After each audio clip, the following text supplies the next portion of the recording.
তিন ছক্কা 160 strike rate, 5-এ নেমে জুৎসই কেমিও।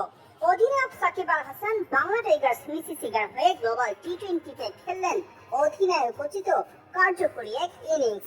গ্লোবাল টি20 কানাডার এবারের আসরের অষ্টম ম্যাচে বাংলা টাইগার্স মিসিসিগা মুখোমুখি হয় টরন্টো ন্যাশনালসের। সেখানেই দেখা মেলে সাকিবের এই কেমিওর। টস ভাগ্যটা অবশ্য ছিল না সাকিবের পক্ষে। টরন্টোর অধিনায়ক কলিন মুন্ডো টস জিতে ব্যাটিংয়ে পাঠান সাকিবদের। পাওয়ার প্লেতে দেখে শুনে খেলেন মোহাম্মদ ওয়াসিম ও রহমানুল্লাহ গুরবাজ, তবে কেউই ঠিক মারকাটার এই ব্যাটিংটা দেখাতে পারছিলেন না। গুরবাজ 26 বলে 24 ও ওয়াসিম 18 বলে 27 রান করে ফিরলে সাজ করে।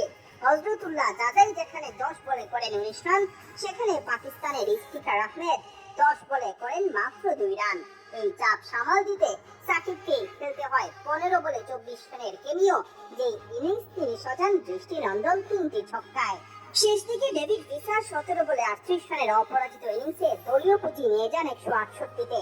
বল হাতে নেমে সাকিব আরেক বাংলাদেশি শরীফুল ইসলামকে আক্রমণে আনেন দ্বিতীয় ওভারে। প্রথম 3 বল ডট করলেও পরে হজম করেন একটি করে 4 ছক্কা। এটি স্পেলে পরের ওভারে দলকে এনে দেন কাঙ্ক্ষিত ব্রেক থ্রু। মোহাম্মদ ওয়াসিমের ক্যাচে পরিণত করে অ্যান্ড্রিজ উজকে ফেরান সাজ করে, তবে ক্রিজে এসেই নিকোলাস কিপটন ছক্কা হাঁকান বাংলাদেশি পেসারকে। শরীফুলের ব্রেক থ্রু এনে দেওয়ার পরের ওভারে বল হাতে তুলে নেন সাকিব, 2 ওভারে খরচ করেন 13 রান। চতুর্দশ ওভারে শরীফুল আবারও যখন আক্রমণে, তখনও বেঁচে আছে জয়ের আশা, তবে শরীফুলের সেই ওভার থেকে মাত্র 2 রান নিতে পারে টরন্টো, পিছিয়ে যায় জয়ের লড়াই থেকে।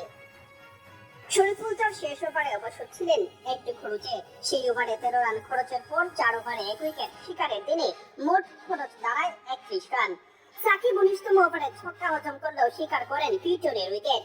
4 ওভার শেষে তার রানের খরচ ছিল 30। জয়ের জন্য টরন্টোর প্রয়োজন ছিল 18 রান। সাকিব শরীফুলরা শেষমেশ জয় নিয়ে মাঠ ছাড়েন।